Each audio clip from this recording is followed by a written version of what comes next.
Hello! We're back for week 2 of the Spikes. That's right, this is the show where we go over the top plays, the worst plays, the best score, and the best game of the week in 3 of my fantasy leagues. We've got the Messiah League, we've got the Elite League, and we have the Rough League.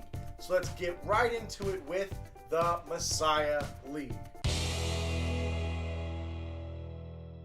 So, in the Messiah League this week, we had some pretty big games. Everybody had, some good scores. It was a nice day. It was a good week too. Solid performances by most, but it was also a holiday. If you guys didn't know that, it was St. Patty's Day. That's St. Patty Mahomes. That's right. The Joint Killer Play of the Week is going to go to Allen. Allen throwing down Pat Mahomes. Every Sunday is St. Patty Mahomes Day. If y'all didn't know that. He put up a cool 50. It was cool. A cool, solid 50 points. 50 points behind 6 passing touchdowns. Patty Mahomes. He looks legit, guys. We really messed up on this one. We really did. Alan, that's a good pickup. We'll get back to you in a little bit, though. The Forget Me Not play of the week. Marco, how are you so bad? Like, so bad. 64.56 points. Your bench outscored your starting lineup as I wrote this down yesterday. So you probably picked up a couple guys, but it doesn't matter. Your team sucks, bro. You probably would have lost no matter what happens. You could have played Fuller and the Hulkster himself, Chris Hogan, but you probably would have lost anyways. So get good, scrub. Get good. The straight to the top score of the week is Allen.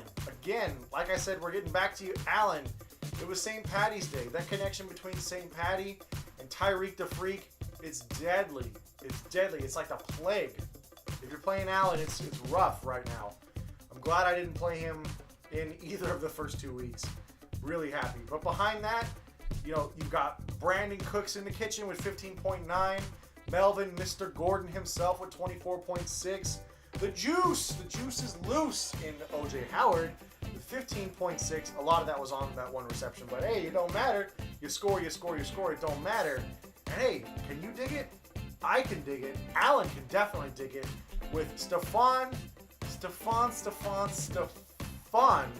Diggs, 26.9 points, and the almighty Crosby. I messed that up. The almighty Crosby. Not Ryan Longwell, Allen. You got it right that time. With 19 points. Allen, you laid the hammer down. That's why you're currently in first place, but only by a technicality. You'll lose this week, I'll win this week, and everything will be right. I'm undefeated, so sweet Lady Buck, we're having a good time together. The game of the week. Now, some games were closer than others, but there wasn't that one, nail biter. Oh, my goodness. There wasn't that one game that just stood out over all the others. But the closest game was probably between Coasty and Mike. Coasty beat Mike 100.54 to 95.8. Coasty, the Rams defense dominated again.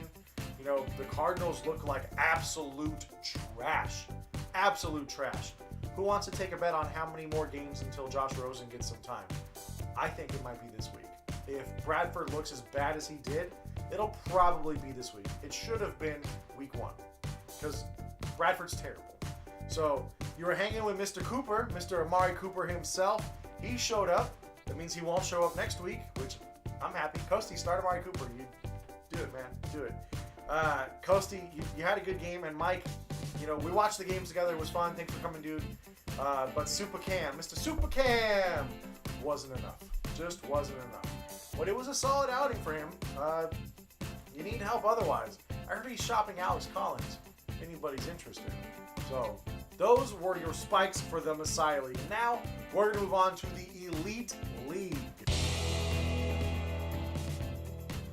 And in the Elite League, Marco, you're doing terrible in Messiah, but you're doing pretty good in Elite, man. You're getting the play of the week at Elite.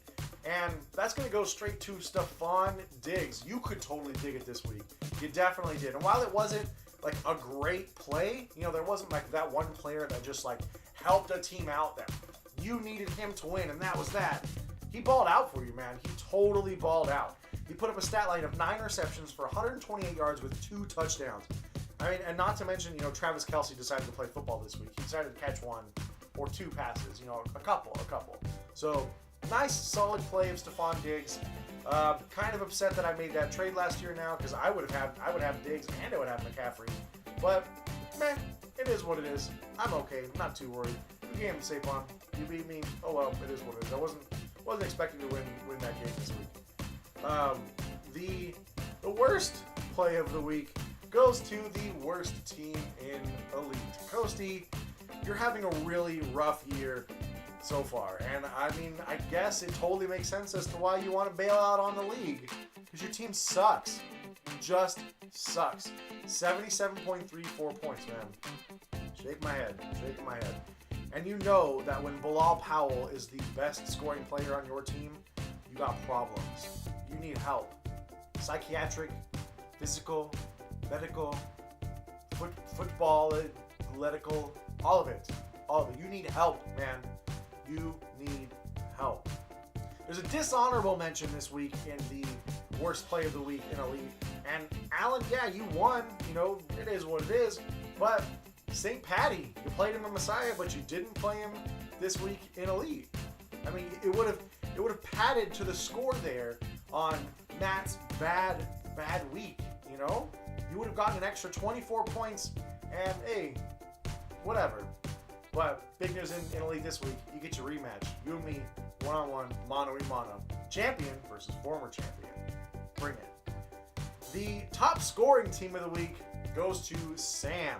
Sam, you look pretty strong, but I probably shouldn't have made you that trade, but that trade is more for later than it is right now. Let's just say you're going to have problems next year. But hey, man, whatever. TGAF. You put up 156.58 points. Not as many as Joe that last week, but it is what it is. Behind Brady, Tyreek, Todd Gurley, Melvin Gordon, Zach Ertz, and the NFL's leading rusher. That's right. The leading rusher in the NFL. Matt Breida. I like to call him Matt Burrito, but whatever. He's really the leading rusher, guys. Can you believe that?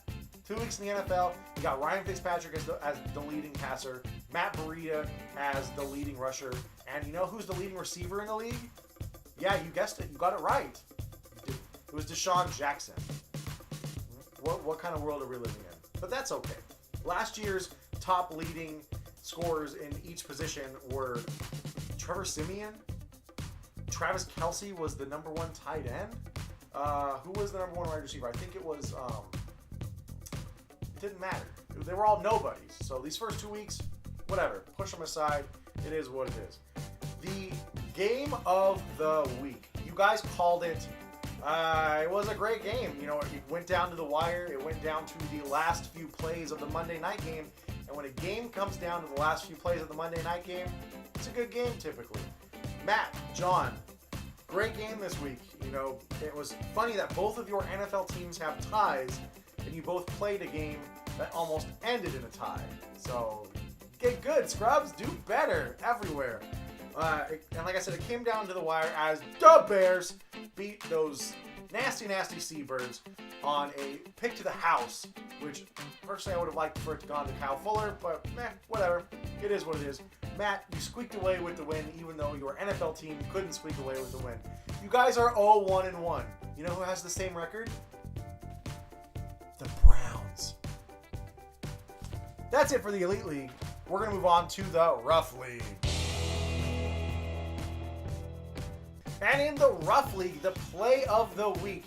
She's a newbie, but she's an oldie. We've known her. Lisa, play of the week. Despite your refusal to play wife and or girlfriend beaters or anybody with some sort of negative connotation, you played a rapist and a terrible person and an ugly man who wears Crocs probably. Like when he's not playing, I'm sure he wears Crocs. He's got to be one of the people who wears Crocs. Definitely. You played Ben Roethlisberger, morals aside or whatever. He put up 44.98 points and he came through for you. But never again. Never again. The worst play of the week, we've got 2 candidates this week. There was one that was pretty bad, but there was another that was much worse. So let's get to the much worse first, right?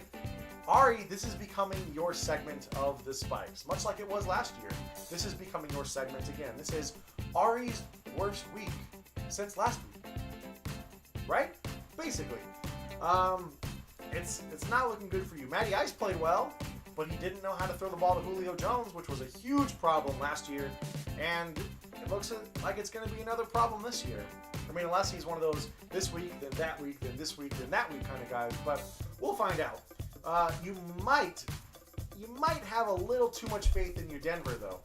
DT, he's not looking that great. The Denver D is okay. Like, it's still a solid play, but maybe you should start playing matchups. I don't know.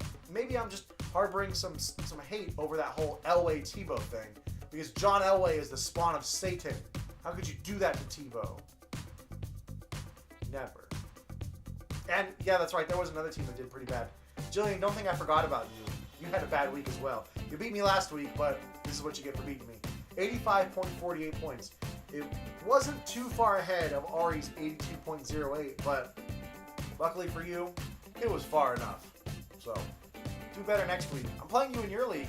You're done. You're done. The top score of the week. Chris Pham. Damn. 182.84 points. You doubled up Ari and then some. You just threw the hammer down. You had St. Patty himself, Mike Evans, Saquon, Sir Barkley, Travis Kelce, Juju, A Star Is Born. Just Juju makes you go boo-hoo. And this week you made Ari go boo-hoo all the way home with that thwomping. Get wrecked. Get wrecked. 182.84 points. I am not looking forward to playing Chris when I play Chris, but when I do, I'll beat him, because I have nothing but confidence in my team. Now we're going to move on to the game of the week, and much like in the Elite League, these two called their shot, and hey, you know, it's a rivalry as old as time, a tale as old as time as well. But Sarah, Lewis, Chaka, and Lewis? I don't know. You two, game of the week. Mike, I was mounting a comeback, and if I would have gotten closer, it probably would have been game of the week, but hey, it is what it is. GG's, man. Well played. But yeah, Chalks, Lewis, you guys put up a really good game. It was a very close matchup between hated rivals. Chalks, you just needed Keenan Allen to show up. You needed him to score a touchdown, score a little bit more, play a little bit better, but you know, it is what it is. You probably could have won, but bad things happen to good Chalks, you know. And Lewis, no one cares about your win or anything at all, because you guys have the same record as the Browns. Get bodied. So, those are the spikes this week for the Messiah, Rough, and Elite Leagues, and hey, it is what it is, you know. I'll catch you guys next week in week 3. If you enjoyed this video, a like would be super appreciated. Comment down below, let me know what you think, let me know what you liked, let me know what you didn't like. Let me know if you're an angry Steelers fan that is terrified that Antonio Brown might get traded or Le'Veon Bell is just whatever. But also hit subscribe for more things, fantasy football news, and more things chocolate milk related. Until next time, I'll beat y'all. Later, guys.